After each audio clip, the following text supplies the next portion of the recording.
Om Shanti. Good morning, Namaste, and a very warm welcome to today's spiritual discussion. Life में दो तरह के event होते हैं। एक होता है जो हमारे अकॉर्डिंग होता है और एक होता है जो मन के मुताबिक नहीं होता।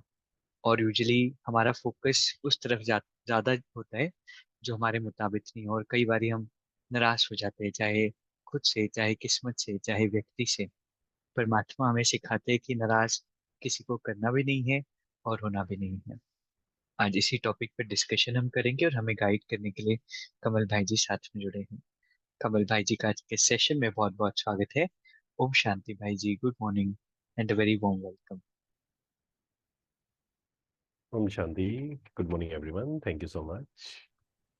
भाई जी, जैसे कहा जाता है कि जो राज को जानते हैं वो कभी नाराज नहीं होते, लेकिन डे टू डे बेसिस पे छोटे छोटे इंसिडेंसेस ऐसे होते हैं कि मन उदास हो जाता है, नाराज हम हो जाते हैं और अक्सर करके किस्मत को भी कोसते हैं। क्या चीजें हम समझे, क्या स्पिरिचुअल नॉलेज को हम समझे जिससे हम खुश रहे, राजी रहे, नाराज ना हो। बिल्कुल, देखिए ये हमने कई बार सुना है कि है ना, बाबा कई बार मुरली में बोलते हैं कि जो राज को जानते हैं वो कभी नाराज नहीं होते। राज का मतलब क्या है? ज्ञान को जब हम अच्छे से समझते हैं, जिसमें लॉ ऑफ कर्मा सबसे पहले आता है ना, कार्मिक अकाउंट, कर्मों का हिसाब किताब। क्योंकि ये क्वेश्चन कई लोगों के मन में आता है बार बार कि मेरे साथ ऐसा क्यों हुआ, इसने मेरे साथ ऐसा क्यों किया, और मुझे ये चाहिए था, वो चीज़ मुझे नहीं मिली। या मैं कई बार, कई लोग बोलते हैं कि मैं डिजर्विंग हूँ फिर भी मुझे ये चीज़ नहीं मिल रही है, इसलिए मैं दुखी हूँ, परेशान हूँ या नाराज हूँ। नाराज होने का एक बहुत बड़ा कारण यही तो है ना कि चीज़ें जब हमारे अनुसार नहीं होती है तो। पर जब हम लॉ ऑफ कर्मा को बहुत अच्छे से समझते हैं कि मुझे क्या मिलना है, वो मेरा कार्मिक अकाउंट है ना, मेरा कर्मों का हिसाब किताब डिसाइड करेगा, तो ऑटोमेटिक स्वीकार भाव हमारे अंदर आ जाता है, उसको हम स्वीकार कर पाते हैं। हम फिर दुखी नहीं होते, कंप्लेन्स नहीं करते। अदरवाइज क्या होगा?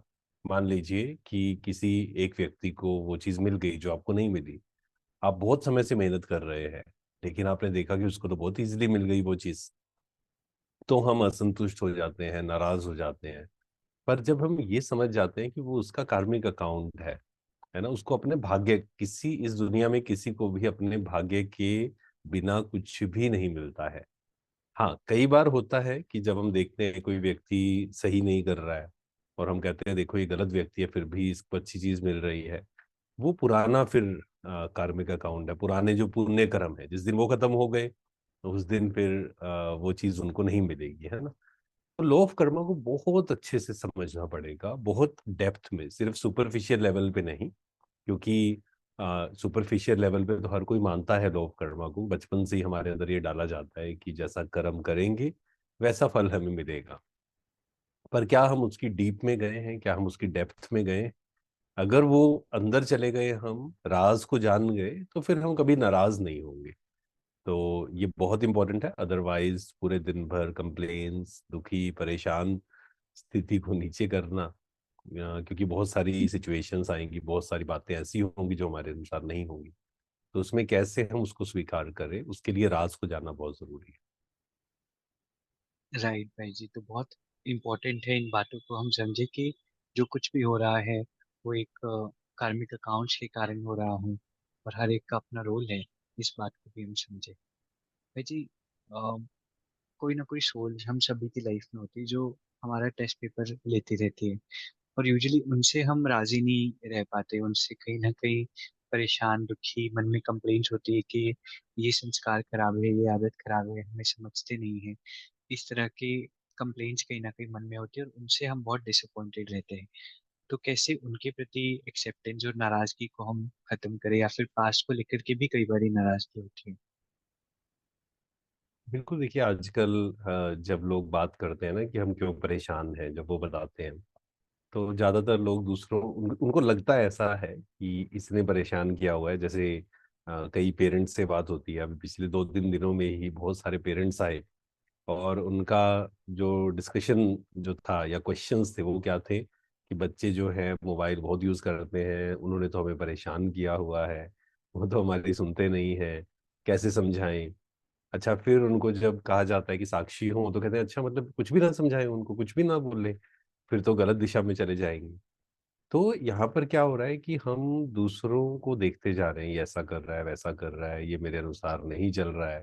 चाहे वो पति है, पति सोचता है कि पत्नी मेरे अनुसार चलनी चाहिए पूरी तरह से, पत्नी सोचती है पति मेरे अनुसार चलना चाहिए, या कोई सीनियर है वो सोचता है जूनियर मेरे अकॉर्डिंग चलना चाहिए, है ना, जूनियर को लगता है सीनियर मेरे अनुसार चलना चाहिए। तो ये कभी भी नहीं होगा। साक्षी भाव हमें लेकर ही आना पड़ेगा अगर हम शांति चाहते हैं, नहीं तो जीवन में शांति हो ही नहीं सकती है। तो अब क्योंकि इस किसी भी कंडीशन में मान लीजिए दूसरा बच्चा ही है, वो मान लीजिए माँ है और वो बच्चे को समझा रही है कि मोबाइल यूज मत करो, क्या स्ट्रिक्ट होना चाहिए? बिल्कुल स्ट्रिक्ट होना चाहिए, स्ट्रिक्ट होने में कोई प्रॉब्लम नहीं है। लेकिन क्या दुखी होना, परेशान होना, अशांत होना, गुस्सा करना, क्या ये सोल्यूशन है? तो कई लोग बोलते हैं कि अब क्या करें, एक माँ को पता लगता है, ये भी बहुत लोग बोलते हैं कि एक माँ को पता होता है कि जब बच्चा नहीं मानता है ना तो कितना दुख होता है, कितना वो होता है। बट यहाँ साक्षी भाव नहीं है ना। हम अपने पे काम करना नहीं चाहते और हम चाहते हैं कि सामने वाला बिल्कुल मैं जो कहूँ वो मेरी बात मान ले। ऐसा नहीं होगा। हर आत्मा अपनी यात्रा पर है, हर आत्मा के अपने संस्कार है। जब तक वो डिटैचमेंट नहीं आई, एंड फिर हम जो कर सकते हैं, मतलब जो हमारे कंट्रोल में है, कहा जाता है कंट्रोल द कंट्रोलेबल्स। आप जरूर करिए जो आपके कंट्रोल में है। आप घर में ऐसा एक माहौल बनाइए कि after 9 no mobile, no TV. खुद मेडिटेशन करिए, ये नहीं कि दूसरों को हमें कहना है मेडिटेशन करो, खुद करिए। खाना खाते हुए मोबाइल यूज नहीं करना है, खुद को भी नहीं करना है। और वो हम धीरे धीरे धीरे धीरे डेवलप करें वो चीज, है ना। कंट्रोल द कंट्रोलेबल, जो आप कंट्रोल कर सकते हैं। बट दुखी होते रहना, गुस्सा करते रहना, परेशान होते रहना, ये किसी बात का सोल्यूशन नहीं है। इस बात को बहुत अच्छे से खुद समझना पड़ेगा। अगेन बैठकर, ये जो है ना डिटैचमेंट की, डिटैचमेंट एग्जैक्टली क्या है? डिटैचमेंट का मतलब ये नहीं है कि हमें घर बार छोड़ देना है या किसी को समझाना नहीं है।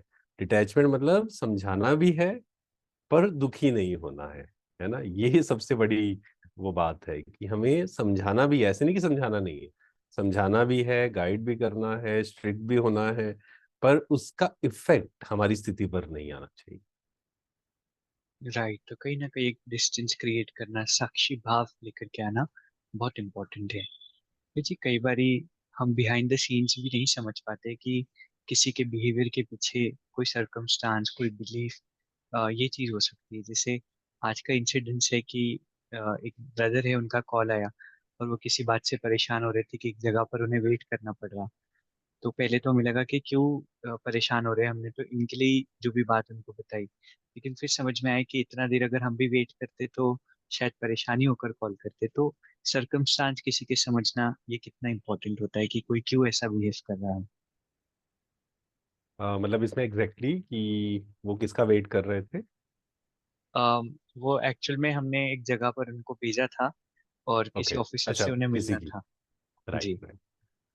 बिल्कुल, देखिए एक्चुअल में क्या है ना, इसमें फिर वही अगेन जो हम बात करते हैं ना हमेशा संस्कारों की, कि इसमें अलग अलग लोग अलग अलग तरीके से बिहेव करेंगे, है ना। हम्म। एक होंगे जो कहेंगे ठीक है कोई बात नहीं, आधा घंटा लेट है, हम अपना कुछ पढ़ लेते हैं अच्छी चीज। अब उसमें भी क्या पढ़ लेते हैं, कई लोग रील्स देखना शुरू कर देंगे, या कोई ऐसा करेंगे, कुछ कुछ प्रोडक्टिव चीज देखना शुरू कर देंगे, है ना। हम हमेशा एक बात बोलते हैं, बहुत साल पहले हमने ये बात सुनी थी जो बहुत सुंदर हमें लगी, डोंट वेट फॉर एनीवन, है ना। इसका मतलब क्या है एग्जैक्टली मान लीजिए कि किसी से हम मिलने गए और हम बाहर बैठे हैं और वो सामने वाला व्यक्ति कह रहा है कि ये बस 5 मिनट में मिलेंगे, और वो 5 मिनट, आधा घंटा, 45 मिनट्स हो रहे हैं।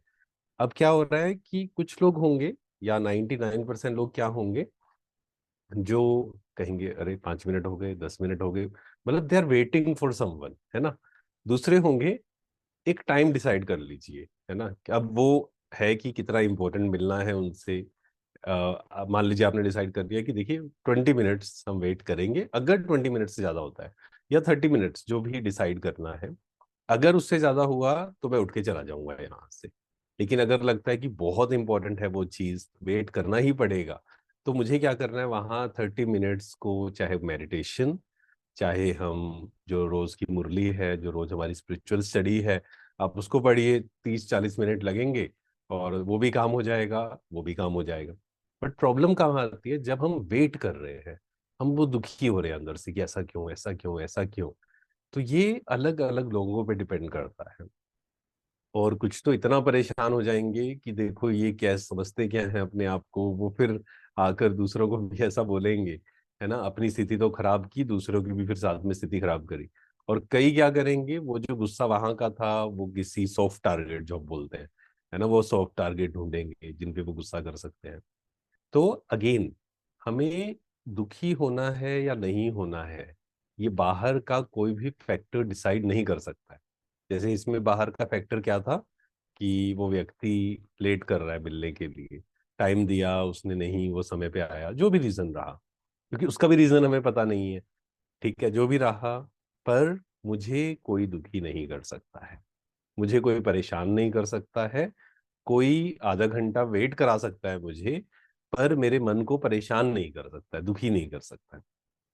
तो इसमें फिर हर रोज ये करना पड़ेगा ना, कि खुद के साथ बात करना कि अच्छा ये सिचुएशन आई थी, मैंने आधा घंटा वेट कर किया, उसमें इतना डिस्टर्ब हुए, क्यों डिस्टर्ब हुए, है ना। खुद बैठना बाद में, चेक एंड चेंज जिसको बोलते हैं, कि ये सीन में मैंने ऐसे किया था, नेक्स्ट टाइम मैं ऐसे करूंगा। तो इससे क्या होगा, नेक्स्ट टाइम जब उस प्रकार की कोई सिचुएशन आएगी, एग्जैक्ट तो नहीं, सिमिलर सिचुएशन आएगी, तो हम पहले से बेहतर ढंग से उसके साथ डील कर पाए।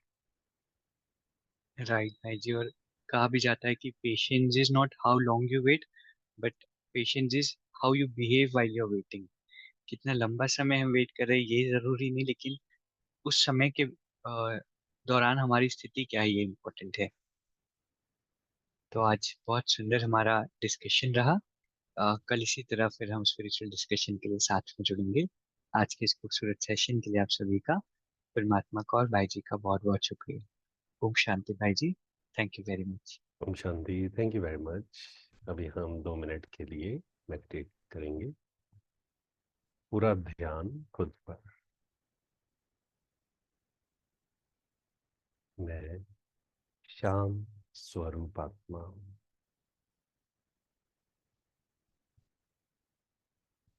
ड्रामा के हर एक सीन को साक्षी होकर देख रहे हैं। हम सब एक्टर्स अपना अपना पार्ट प्ले कर रहे हैं।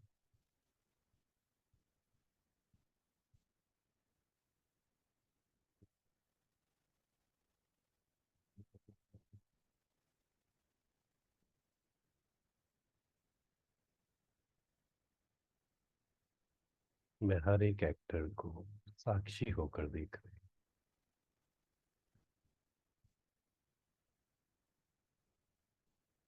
कोई भी व्यक्ति, कोई भी सिचुएशन मुझे डिस्टर्ब नहीं कर सकता।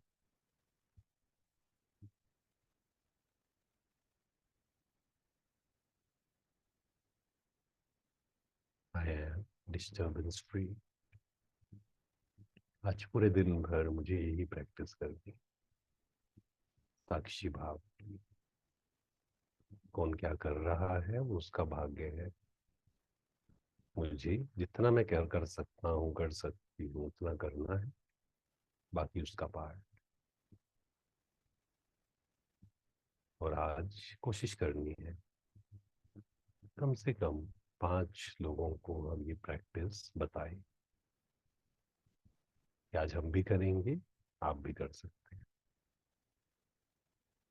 ओम शांति, शुक्रिया।